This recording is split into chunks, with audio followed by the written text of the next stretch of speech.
साथियों नमस्कार, मैं रिजवान अंसारी हाजिर हूँ आपके बीच आज की कोर्ट अपडेट के साथ। साथियों, माननीय सर्वोच्च न्यायालय में जैसा कि आपको पता है कि आज 69,000 से संबंधित सुनवाई थी।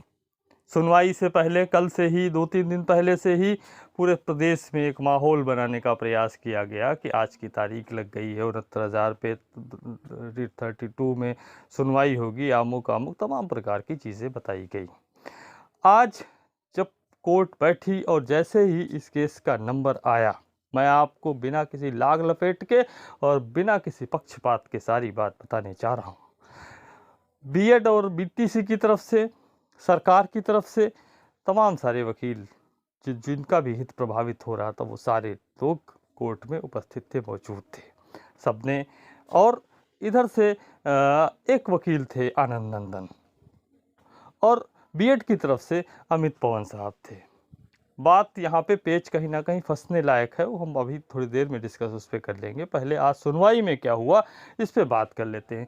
जैसे ही केस टेकअप हुआ, कोर्ट ने बताया बिना सुनवाई किए हुए कि इस पे एडजॉर्नमेंट लेटर आया हुआ है आनंद नंदन साहब की तरफ से, मतलब शिक्षा मित्रों के वकील की तरफ से एडजॉर्न करने का एक लेटर आया है, मतलब कि वो सुनवाई नहीं करवाना चाह रहे हैं। इसका उन्होंने लेटर कोर्ट को पहले से ही दे रखा था, कल या परसों में ही कोर्ट को दे रखा था। जब बीएड के वकीलों ने और अन्य जो प्रभावित थे उनके वकीलों ने इस पे बहस करने का प्रयास किया कि इसका केस वहाँ पे ऑलरेडी पेंडिंग है, इसे खारिज कर देना चाहिए, इसका कोई लोकस नहीं बनता, तमाम प्रकार की जब बातें करने का प्रयास किया तो कोर्ट ने बोला कि चूंकि एडजॉर्नमेंट लेटर आया है इसलिए आज हम सुनवाई कर ही नहीं सकते। जब नेक्स्ट टाइम पे ये लगेगा तब आप अपनी बातों को रखिएगा, उसके बाद हम डिसाइड करेंगे।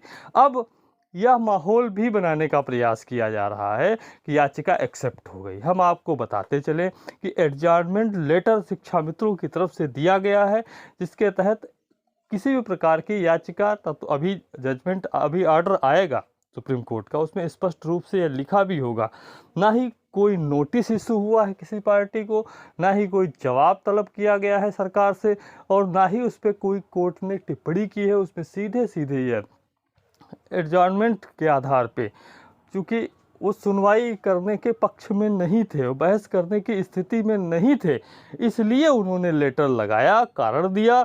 और उस कारण पे चूँकि एक पक्ष जो पिटीशन दाखिल कर रहा है और वही सुनवाई करने के पक्ष में नहीं है, यदि वो लिख के दे रहा है तो ऐसी स्थिति में कोर्ट सुनवाई नहीं करेगा, अगली तारीख दे देगा। अगली तारीख मिलने का मतलब या पूरे प्रदेश में बताने का प्रयास किया जा रहा है कि अगली तारीख मिल गई, याचिका एक्सेप्ट हो गई। हम इसको सिरे से नकार रहे हैं और सिरे से खारिज कर रहे हैं। अब आपको बताते हैं दूसरे पहलू पे। किसी व्यक्ति ने यदि आपको गोली मारी हुई है और आप वही अगर मरहम लगाने का काम कर रहा है तो कहीं ना कहीं यह आपके लिए सोच और विचारणीय प्रश्न है। जो एडवोकेट शुरू दिन से, पहले दिन से शिक्षा मित्रों के हर मुकदमे में शिक्षा मित्रों के विरुद्ध हैं, आज अगर वो आपके लिए कोर्ट में जा रहे हैं आपकी तरफ से, तो कहीं ना कहीं ये आपको और हम सबको सोचने का एक विषय है, समझने का एक विषय है। और जो उनके ही एओआर हैं, उनके ही सहयोगी, उनके ही साथी, और आज तक जितने भी मुकदमे लड़े गए वो सारे के सारे उन्होंने साथ मिलके फाइलिंग की, साथ मिलके ही, जो दोनों वकील हैं वो साथ मिलके ही सारे मुकदमे लड़े और शिक्षा मित्रों के खिलाफ लड़े। उसमें से ही एक एडवोकेट बीएड की तरफ से हैं। अब कोई एडवोकेट जो बीएड की तरफ से हैं, जाहिर सी बात है उनको आपकी सारी बातों की, सारी जानकारियों की, सारी जानकारियां हैं, सारी चीज़ों का उन्हें पता भी है। और दोनों एक ही चैम्बर में, एक ही साथ, एक ही समय, हर तरीके से एक साथ वो रहते हैं। अब ऐसी स्थिति में शिक्षा मित्रों के साथ में क्या किया जा रहा है, कौन सा ऐसा मिशन तैयार किया गया है, मैं उस पर बहुत अधिक तो नहीं बोलना चाहता हूँ, मन में बहुत कुछ है लेकिन मैं उतना ज़्यादा बोलना नहीं चाहता हूँ, मुनासिब नहीं समझ रहा हूँ। लेकिन फिर भी मैं कहना चाहता हूँ कि एक एडवोकेट जो दोनों साथ में रह रहे हैं, जिन्होंने दोनों ने हमेशा शिक्षा मित्रों के विरोध में, शिक्षा मित्रों के चाहे वो समाजन निरस्त का मामला हो, चाहे और कोई भी मामले हो, वो हमेशा विरोध में खड़े रहे। उनमें से और दोनों एक चैम्बर में एक साथ में एक ही फाइल पे दोनों साइन करके मुकदमे को लड़ते हैं। ऐसे एडवोकेट एक इधर से और एक उधर से अगर हैं और अभी भी वो दोनों एक साथ में ही अगर रहते हैं तो ऐसी कंडीशन में कहीं ना कहीं संशय और शंका तो उत्पन्न होना लाजमी है। और आज जब एडजॉर्नमेंट किया गया, क्योंकि आज हो सकता है जब बीएड के लोग जो प्रभावित हैं इस 69,000 से जिनके जो अध्यापक हैं, वो जब ये कह रहे थे कि आकाश पटेल 14,548 हाई कोर्ट में लंबित है, तो ये बात का आभास उन्हें भी होगा। वो शायद उसे खारिज कराना चाह रहे थे। अगर रिवर्ट होती है तो रिवर्ट होने में उतना हमारा नुकसान नहीं होगा, लेकिन यदि खारिज होती है तो जाहिर सी बात है जो उम्मीदें, जो आशाएं आप सब ने कोर्ट से पाली हुई हैं, आप सब ने कोर्ट से जो उम्मीदें रखी हुई हैं, वो सारी की सारी धाराशायी हो जाएंगी। और हो सकता है उनका मिशन हो कि इसको आपकी सारी उम्मीदों को ख़त्म करने का मिशन हो, इसलिए भी एडजॉर्नमेंट लेटर हो सकता है लगाया गया हो। बहरहाल आज की कड़वी और सच्चाई यही है, हकीकत यही है कि हमारी तरफ से एडजॉर्नमेंट लेटर लगाया गया, हमारे लोगों की तरफ से एडजॉर्नमेंट लेटर लगाया गया। पूरे प्रदेश के लोगों को अंधेरे में रख कर एडजॉर्नमेंट लेटर लगाया गया और जिसमें कहा गया कि हम अभी सुनवाई के लिए तैयार नहीं हैं। साथियों, यह एक बहुत विचारणीय प्रश्न है और माहौल ये बनाने का प्रयास किया जा रहा है उसके ऊपर से कि याचिका एक्सेप्ट कर ली गई। झूठ के ऊपर बुनियाद रखना और उस पर इमारत बनाना, जाहिर सी बात है ख्वाबों की ही इमारत उस पर बनती है। हकीकत में उतरना चाहिए, हकीकत में आइए। जो हुआ है, सच में जो हुआ है, आप अगर उसके लिए तैयार नहीं है तो कल आपके साथ में बहुत गलत हो सकता है, बुरा हो सकता है और कोई एक व्यक्ति इससे प्रभावित नहीं होगा। जो लोग गए हैं अकेले वही प्रभावित नहीं होंगे, इससे पूरा का पूरा शिक्षाविद समाज और पूरा का पूरा बीटीसी समाज प्रभावित होगा। इसलिए या किसी एक व्यक्ति की लड़ाई नहीं है, ये पूरे समाज की और सामूहिक लड़ाई है। इसलिए इसमें जो भी निर्णय होने चाहिए वो सार्वजनिक और सामूहिक निर्णय होने चाहिए। क्या किसी से यह पूछा गया कि हम एडजॉर्नमेंट लेटर लगाएंगे, कि क्या किसी से सलाह ली गई या किसी को बताया गया?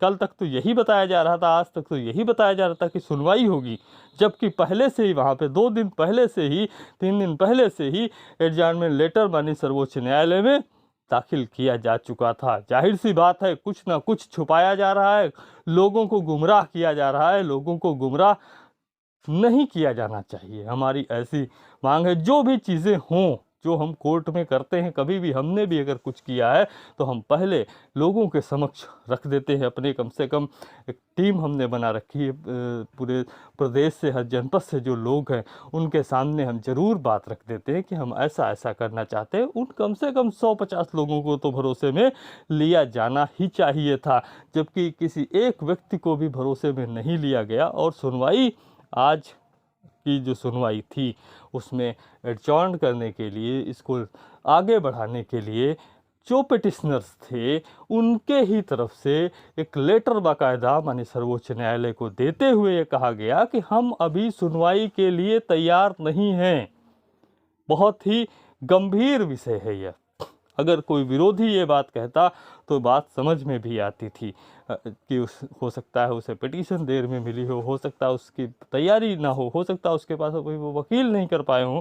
तो ये हो सकता है कि अगर सरकार कहती तब भी मानने योग्य थी, लेकिन ये पहली बार हो रहा है कि जब जिसने पिटीशन दायर की और वही जाके कोर्ट में लेटर लगा के ये कह रहे हैं कि हम अभी सुनवाई करवाने के लिए तैयार नहीं हैं। और जो बात मैं कह रहा हूँ वो अभी जजमेंट आने वाला है, जजमेंट ऑर्डर आने वाला है, ऑर्डर आएगा उसमें पूरी तरीके से स्पष्ट हो जाएगी। साथियों, आप सभी को विचार करने की ज़रूरत है और इस में अगर हो जाता है कुछ भी तो हम तो जाहिर सी बात है हमें भी नौकरी करनी है तमाम सारे साथियों के साथ में।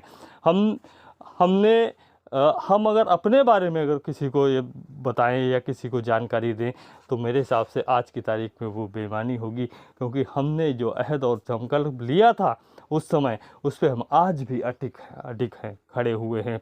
हमें नौकरी मिली थी, हमें ज्वाइनिंग लेटर भी मिला था, लेकिन हमने ज्वाइन नहीं किया क्योंकि हमने संकल्प लिया था कि जब तक हमारे एक एक शिक्षा में साथी का जो उस भर्ती में थे 40 और 45 से प्रभावित थे, जब तक उनका चयन नहीं होगा तब तक हम नहीं लेंगे, हम उन्हीं के साथ चयन लेंगे। और ये बात मैंने किसी से नहीं कही थी, ये बात मैंने खुद से कमिटमेंट किया था, खुद से वादा किया था।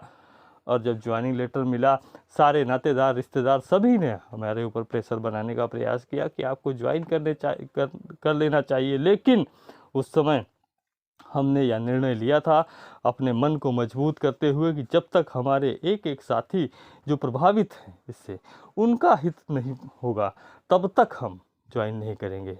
आज हम इस दिशा में है कि एक अवसर मिला है कि सभी को अगर मौका मिल जाए तो उसके साथ हम भी ज्वाइन करने के दिशा में कदम बढ़ा रहे हैं। हमने भी उसमें प्लानिंग की है, हमारा भी भविष्य उससे लटका हुआ और प्रदेश के तमाम सारे शिक्षा मित्रों का भविष्य लटका हुआ। इसलिए मैं कहना चाहता हूँ कि किसी के भी भविष्य के साथ किसी को भी खिलवाड़ करने की इजाज़त नहीं होनी चाहिए।